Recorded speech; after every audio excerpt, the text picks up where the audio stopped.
Dun, dun, dun, dun. Dun, dun, dun, dun. What's up, guys? It's McNulty. Welcome back to the channel. And the WWE is not here today. It says it's coming soon, but in 18 days.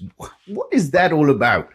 You can see it's behind this dude. We are obviously going to have a look at him today. That is exactly why we're here. But I'm a little bit disappointed, to be honest, because I thought that event was going to be coming now.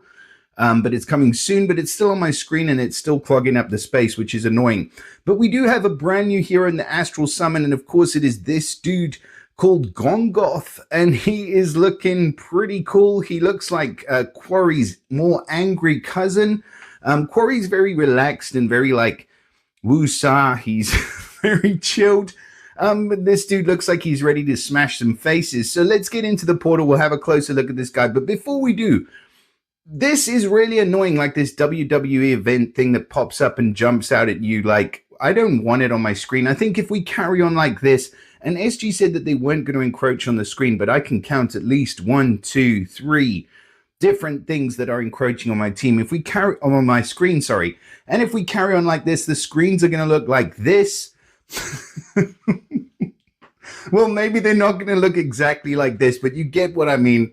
And whoever put this together is an absolute genius, because Small Giant, this is exactly what you're doing. You are killing my screen space, and I want at least a decent amount of screen space. You got plenty of offers, plenty of space to put them wherever you want to put them, but not all over the screen. And if it's coming in 18 days and 10 hours, do we need to know about it now? No, we don't. Everybody knows this event is coming. Nobody's really excited for this event at the moment. Give us a message in like 17 days and 10 hours, and then we'll talk. Anyways, we have a brand new hero to look at, and to be honest, I'm quite excited about this dude, Mr. Gong Goth. Man, I've heard a lot of good things about this hero so far, so I'm excited to jump right in. So he is a dark hero, of course. He is a barbarian. Of course, he had to be a barbarian. Not the greatest class, but it gives him a percentage of bleed damage, which is pretty awesome. He does get the Astral Dwarves family bonus, so they get a 20 or 25% chance to dispel a random dispellable status effect buff from all enemies at the end of each turn, and 75 or 100% chance to resist mana reductions and mana status ailments. Each successful resist by this family gives the character 5% mana. So I think initially they only had that single passive, which was the 20 or 25% chance to dispel. But now that they've added another one in, that's pretty brutal. I mean, 70 or 100% chance to resist mana reduction. So if you've got 2 of these Astral Dwarves on your team, all of a sudden, you're completely immune to Fergus, aren't you? Like, you're completely immune to Hrothgar. You're immune to anybody else who cuts mana. And that's it. And you're immune to mana status elements. So anybody who stops you from gaining mana, it's just a really, really strong family bonus, like ridiculously strong, actually. And if that wasn't enough, every successful resist gives the character 5% mana. So before we even get into the special skill, we're already looking at a really good hero just because of these passives, just because of the family bonus. Shit, we haven't even got to the passives yet. So let's get to the passives now. So bypass minions. All damage done by this character bypasses minions and resist negative minion effects. So this character has innate resistance against incoming negative effects and damage from any minion. So that would have been like the passive for the Lunar New Year heroes. I'm just thinking, if you'd have told me that this hero was going to be released like this with these family bonuses and passives like a year ago, I would have said you're freaking a lunatic. But you're not, because here he is. And I guess we should have been smarter and known that it was coming. But to be honest, I want this hero. That's all I think.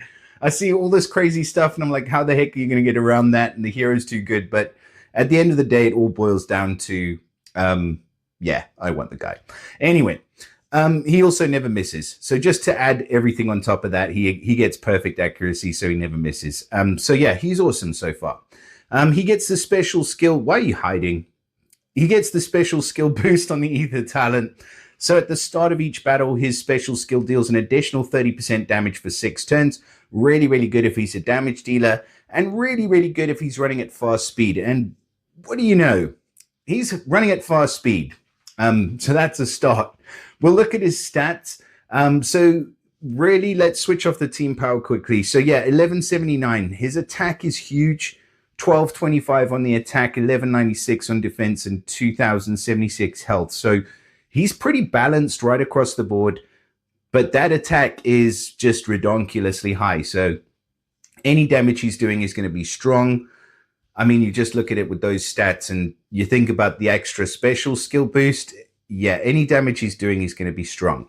So his special skill is called Twilight Star Strike. So I'm assuming that's the Twilight Star right on the end of his club. He's running at fast speed. Despite the fact he doesn't look like he should be running at fast speed, he deals 400% damage to the target and the nearby enemies. He then gives Wither. So the target and the nearby enemies get negative 350% attack. Oh, sorry, 350, I shouldn't say percent. The target and nearby enemies receive 25% increased damage for 3 turns. The effect is increased by 10% for each minion or mega minion owned by all enemies up to 85% in total. Wow. Just wow.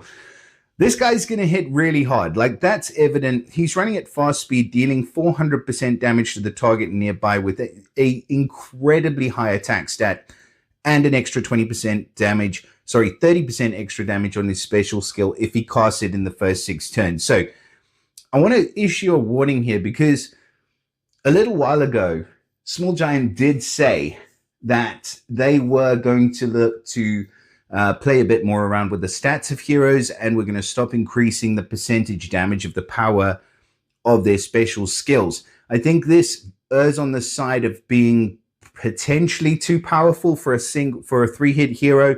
We will see, but I think 400% damage should be the absolute cap that we get to for a fast speed hero. Average speed, maybe you can get up to 4. I thought average would actually be 400, but yeah, I mean, fast is pushing it, to be honest. I don't think there's anyone else who does that much damage. You know, slow speed, you go to town. You can do 500% damage to the entire team. But at fast speed, then you're talking about absolute game-changing heroes. And that's what this guy's going to be, just for that alone. But then he gives the Wither effect. So the negative 350 attack. Yes, you could argue that there are a lot of heroes that do have counters to the Wither effect, but not everybody has a Garrison God on every single war team. I mean, they are pretty hard to come by. So, yeah, it's a good effect. I mean, you're reducing the attack by a humongous amount. If you don't get rid of that Wither and you fire off a special that normally does a boatload of damage, it's just not going to do anywhere near as much damage, especially if he fires off more than once. So he's a great hero for attack teams because of his high snipe, the 400% damage. He's an excellent hero for defense teams so far because of the Wither, which gives the negative 350 attack, and it's difficult to chop him down before he fires off again and just brutalizes you and your family. And we haven't even got to the best part yet, which is the last bit. So the target and the nearby enemies receiving 25% increased damage for 3 turns. That's big. So any damage that they take after his hit, it's going to be increased by 25%. So it's like Hammer Clang. I don't know if we can see Hammer Clang in this portal. If we were to just go back out and in, let's see how much Hammer Clang actually does in terms of that. She's got to be here somewhere, doesn't? There we go. Right, so 400% damage to the target and minor damage to all other enemies. Okay, so I was saying like 400% is probably the cap, but with her, she's running at fast speed, and actually she's doing 400% damage to the target and 200% to all other enemies. And then all damage enemies receive is increased by 30% for 3 turns, and all enemies get negative 30% attack for 3 turns. So I would say this guy's kind of like Hammer Clang, but on steroids, because his skills like better in terms of the fact that it increases against minions and mega minions. So what did it say there? The effects increase by an extra 10% for each mega minion and mega minion. And plus, because of the crazy family bonus that the Astral Dwarves get and the crazy passives that they get as well. So yeah, he's kind of like the Dark Hammer Clang. So that's put me in a better spirit in terms of how I'm looking at this guy. Because before I was like, oh my shit, this guy's going to break the game.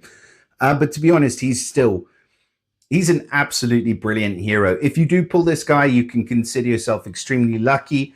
I would put every other project that I had on hold. I would max this guy out, and yeah, I would go to town because he's that good. He's featured alongside Ceres or Keris. She's also a brilliant hero, to be honest. 600% damage to the target, and then she moves on according to the mana. Plus, she silences. Like, she's got so much going on as well. I'm not gonna go into everything, but she gives negative attack and defense on the Wither. So we're seeing Wither come in with the Astral Dwarves quite a lot now. And growth, I think we have. Maybe we don't. Let's not go there. But for the time being, these guys are insanely good. So yeah, huge congratulations if you're lucky enough to pull Gong Goth. Please do let me know in the comments what you think about this guy. Let me know about the workarounds. We need to think about counters to this guy because he never misses and he's just a brutal little dwarf. So we need to find out how we're going to take him out. I mean, my immediate thing is like damage reduction, counter attack. That to me seems like it can work really well. I think that's probably what I'm going to go with. But let me know in the comments if you think of anything else that we can do to stop the onslaught that's coming. And yeah, drop us a like, subscribe to the channel if you're not subscribed already and you don't want to miss any future content. We will be covering the WWE event, which is obviously coming in 18 days and 9 hours. So you better get ready for that. But yeah, aside from that, do drop us a like, subscribe to the channel, share it with your mother, and I'll see you again soon. Bye for now.